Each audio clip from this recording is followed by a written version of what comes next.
حبيت اعمل احلى صينيه كده وترطب على القلب وساقعه وفي نفس الوقت مذاقها وطعمها في منتهى الجمال وفي منتهى الروعه. صينيه القرع العسلي لكل محبين القرع العسلي. نبدا الفيديو بتاعنا على طول. انا شيرين حمدي ودي قناتي، ولو عجبك الفيديو ما تنسيش اللايك، والاهم اللايك هو ذكر الله سبحان الله وبحمده سبحان الله العظيم.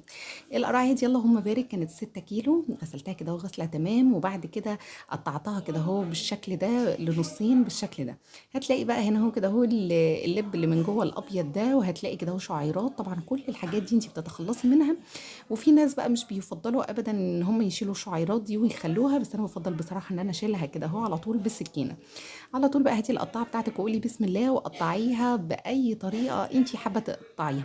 على فكره تقطيع القرع مش صعب خالص، في بعض الناس بيخلوا البياعه هي اللي تقطعها لهم، بس بصراحه يعني النظافه انا بحب الحاجه كده وانت اللي تعمليها بايديكي، بحيث ان هي تضمني نظافتها كده اهو وصلاحيتها للاستخدام.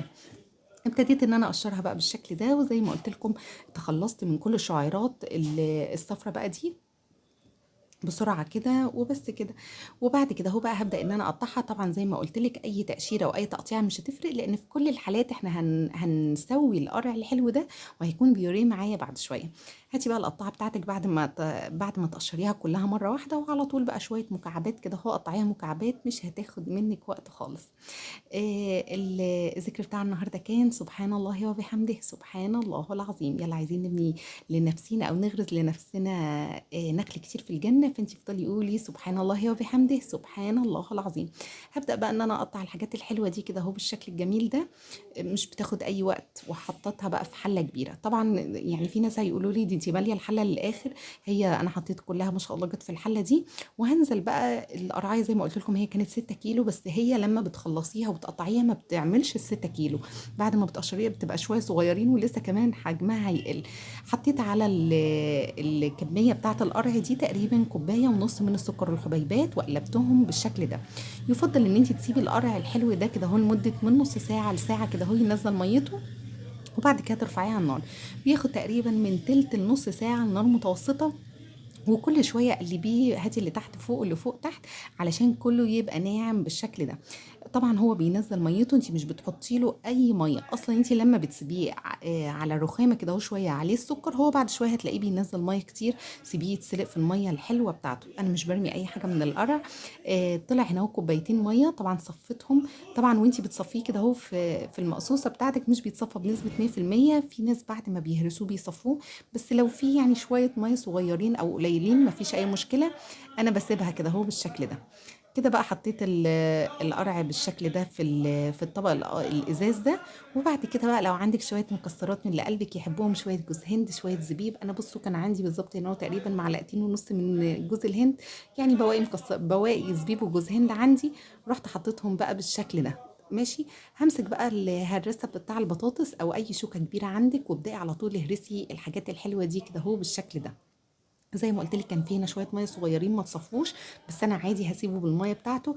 مش بنسبه 100% طبعا، يعني سبت شويه صغيرين كده في الميه. ممكن تضيفي في المرحله دي معلقتين من الزبده او معلقتين من السمن، لو انت بقى مش حابه انك تعملي له البشاميل اللي فوق الوش او الكريمه اللي فوق الوش.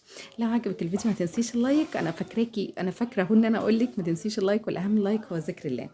همسك بقى القرع ده. بصوا الطريقه دي اسهل طرق القرع في الحياه كلها. ان انا ولا دهنت حتى الصينيه سمن ولا اي حاجه، انا مجرد حطيته كده هو. هي مش هيلزق خالص يعني ولا حاجه. ما تقلقيش، حطيه كده هو بقلب جامد وهيكون جميل جدا. الصينيه البايركس اللي هو المقاس الكبير ده تقريبا مقاسها 25 في 30 حاجه زي كده اهو. وهبدا ان انا افرد بقى القرع الحلو الجميل ده بالشكل ده. وهبدا ان انا اضغط عليه بعد ما نعمته خالص وبقى بيوريه بالشكل الرهيب الجميل ده. كان عندي بقى ورق الفويل ده او اللي هو الاطباق بتاع الفويل اللي بتدخل النار. وهبدا ان انا برضو احط في 2 من الفويل ده، وطبق تاني من صغير فويل، وكده تمام جدا. ممكن تحطي بقى في صينيه ألمونيا، في صينيه بايركس، في اي صينيه متوفر، جرانيت، سيراميك، اي صينيه متوفره عندك ممكن انك تحطيها، لان احنا بس مجرد هنشغل الشوايه عليه.